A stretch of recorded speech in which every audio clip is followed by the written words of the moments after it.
à cet aspect multicasquette de votre métier de patron de petite entreprise.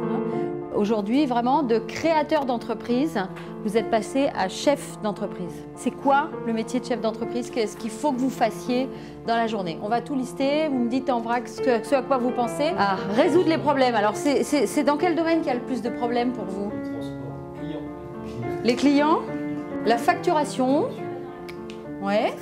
Facturation et faire rentrer l'argent. Trésorerie, faire rentrer l'argent, hein. Devis, alors vous mettriez plutôt ça dans quoi là, hein? Le Ouais, CPE, OK c'est pour une tout le espèce monde. de gare, c'est-à-dire une espèce de plateforme technique de service qui permet aux hommes de reprendre confiance.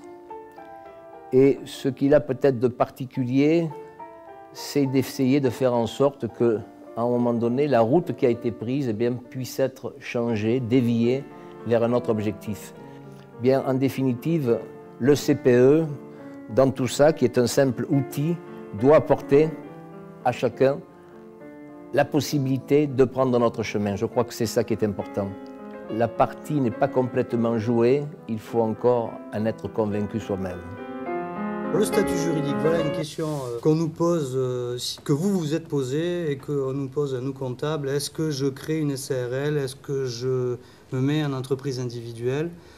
Est-ce que je crée ma société? Bon, alors il n'y a pas une réponse à cette question, il y en a plusieurs. Le chef d'entreprise, il a plusieurs casquettes. La première des casquettes, c'est l'aspect financier de l'entreprise. Et donc dans le cadre du CPE, l'étude financière préalable à la création est indispensable. On l'a vu aujourd'hui, il y a des obligations administratives assez lourdes, assez larges, sur le plan juridique, fiscal, social, etc. Et ça, c'est un domaine que ne peut pas maîtriser quelqu'un qui n'est pas déjà passé par là.